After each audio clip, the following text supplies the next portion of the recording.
ശശി, രവിവർമ്മയെ കൊണ്ടുവന്നിട്ടുണ്ട്.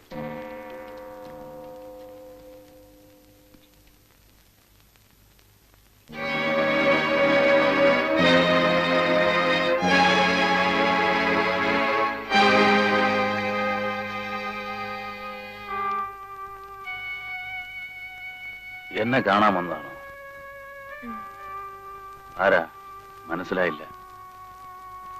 ഇവിടെ വന്ന് എന്നെ കാണാൻ മാത്രം അടുപ്പമുള്ള ബന്ധുക്കളാരും എനിക്കില്ല. മഹസിയുടെ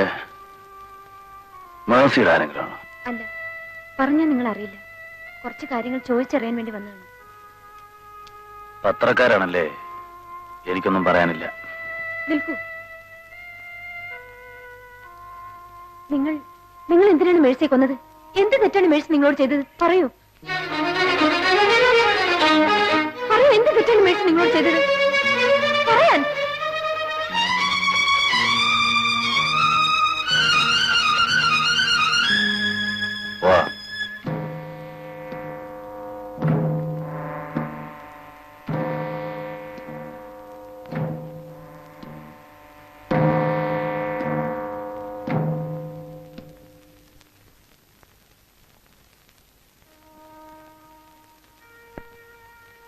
ഞാൻ അപ്പോഴേ പറഞ്ഞില്ലേ അയാൾ സഹകരിക്കാൻ പ്രയാസമായിരിക്കുമെന്ന്.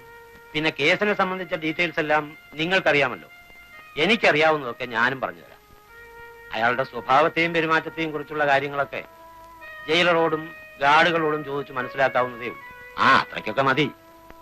കാണാത്തവരെ കണ്ടു എന്ന് പറഞ്ഞ് പത്രത്തിൽ എഴുതുന്നവരല്ലേ നിങ്ങൾ? ശശികല ആകെ അപ്സെറ്റായെന്ന് തോന്നുന്നു. ഇല്ല.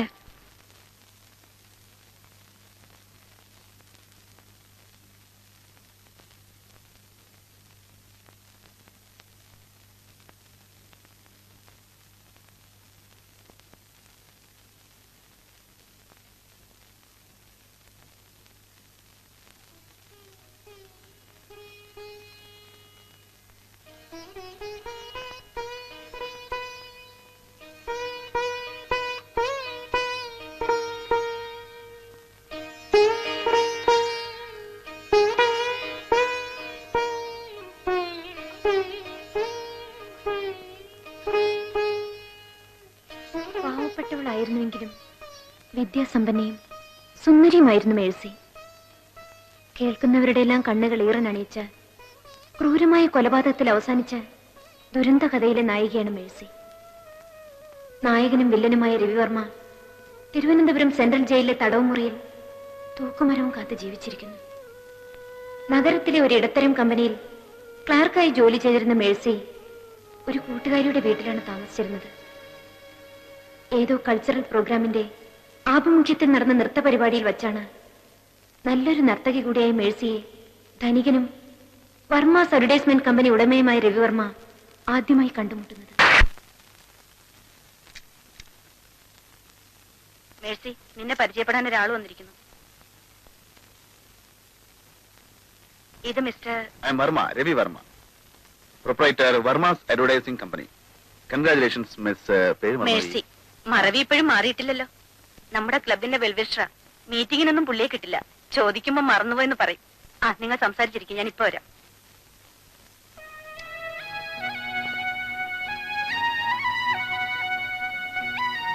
ഇനി ഈ പേര് ഞാൻ മറക്കില്ല, ഈ രൂപവും.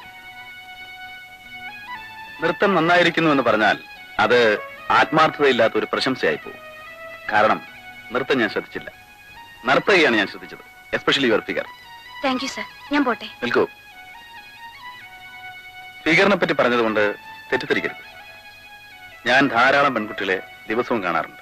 ഐ മീൻ, എന്റെ കമ്പനിയിൽ പരസ്യത്തിന് വേണ്ടി വരുന്ന മോഡലുകളെ. പൂർണ്ണ തൃപ്തി ഉണ്ടായിട്ടല്ല, നിവൃത്തിയില്ലാത്തതുകൊണ്ട് അഡ്ജസ്റ്റ് ചെയ്തു പോകുന്നു. ആദ്യമായിട്ടാണ് എന്റെ കമ്പനിയിൽ മോഡലിംഗ് ചെയ്യാൻ ആഗ്രഹമുണ്ടോ എന്നൊരു പെൺകുട്ടിയോട് ഞാൻ ചോദിക്കുന്നത്. ചോദിച്ചിട്ടില്ല, ചോദിക്കാൻ പോകുന്നത്. മേഴ്സി എന്ന് പറയുന്നു.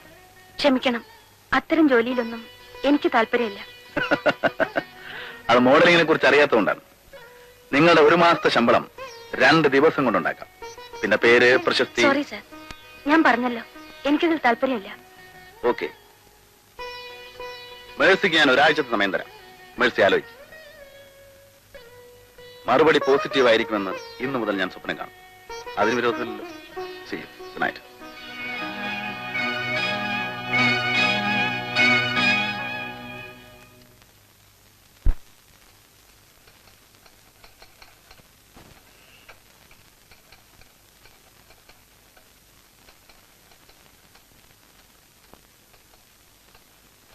ഒരാള് കാണാൻ വന്നിരിക്കുന്നു. ആരാ? ആരാന്നറിയില്ല.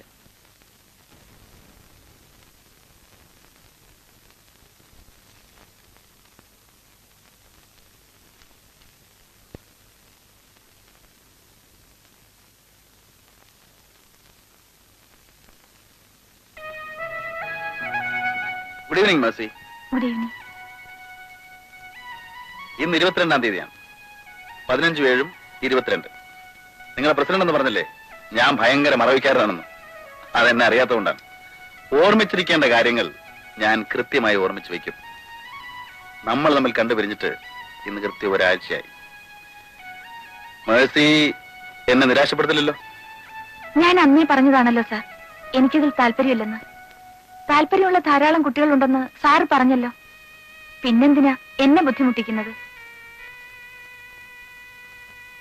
ഇവിടെ ടൈപ്പിസ്റ്റിന്റെ ജോലിയാണല്ലേ മേഴ്സിക്ക്? അതെ.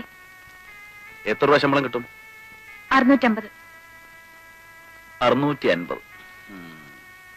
10-200 രൂപയെങ്കിലും ഹോസ്റ്റലിൽ കൊടുക്കണം. പോയിട്ട് പിന്നെ 450.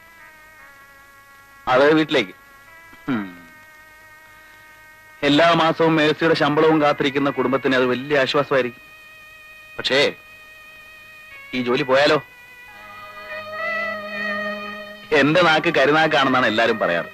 ഏതായാലും പറഞ്ഞ പോലെ ഇനി തിരിച്ചറിയാൻ പോകും. അങ്ങനെ എന്തെങ്കിലും സംഭവിച്ചാൽ മേഴ്സി വിഷമിക്കരുത്. എന്റെ അഡ്രസ്, ഫോൺ നമ്പറും ഉണ്ട്.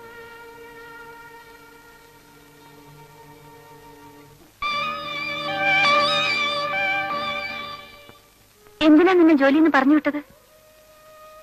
എനിക്കൊന്നും അറിയില്ല സുമേ. വൈകുന്നേരം മാനേജർ വിളിച്ച് ഈ ലെറ്റർ തന്നിട്ട് പറഞ്ഞു നാളെ മുതൽ ജോലിക്ക് വരണ്ടെന്ന്.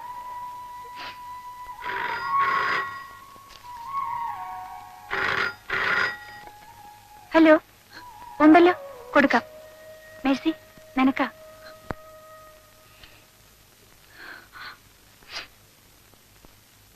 ഹലോ. സന്തോഷം കൊണ്ട് ചിരിക്കുന്നതല്ല കേട്ടോ. വിവരം അറിഞ്ഞപ്പോ സത്യത്തിൽ എനിക്ക് വിഷമം തോന്നി. എന്റെ കരുനാക്കിന് ഒരു രക്തസാക്ഷി കൂടി. ഐ എം സോറി കേട്ടോ. പുതിയൊരു ജർമ്മൻ ക്യാമറയും സൂം ലെൻസും ഇന്ന് വൈകിട്ട് ഞാൻ വാങ്ങി. ഐശ്വര്യമുള്ള ആരുടെയെങ്കിലും പടമെടുത്ത് വേണം അത് ഉദ്ഘാടനം ചെയ്യാൻ. മേഴ്സി എന്താ ഒന്നും മിണ്ടാത്തത്?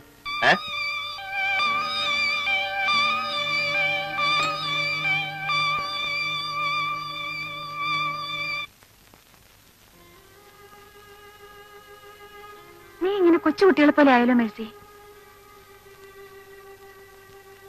ഒരു ജോലി പോയാൽ വേറൊരു ജോലി നമുക്ക് അന്വേഷിക്കാം. ഏതെങ്കിലും ചെറിയ കമ്പനിയിൽ വല്ല ടെമ്പററി ജോലിയും കിട്ടിയേക്കും. ആ ചെറിയ ശമ്പളം കൊണ്ട് വീട്ടിലെ കാര്യങ്ങൾ നടക്കുമോ സുമേ? നീ അതൊന്നും ഓർത്ത് വിഷമിക്കണ്ട.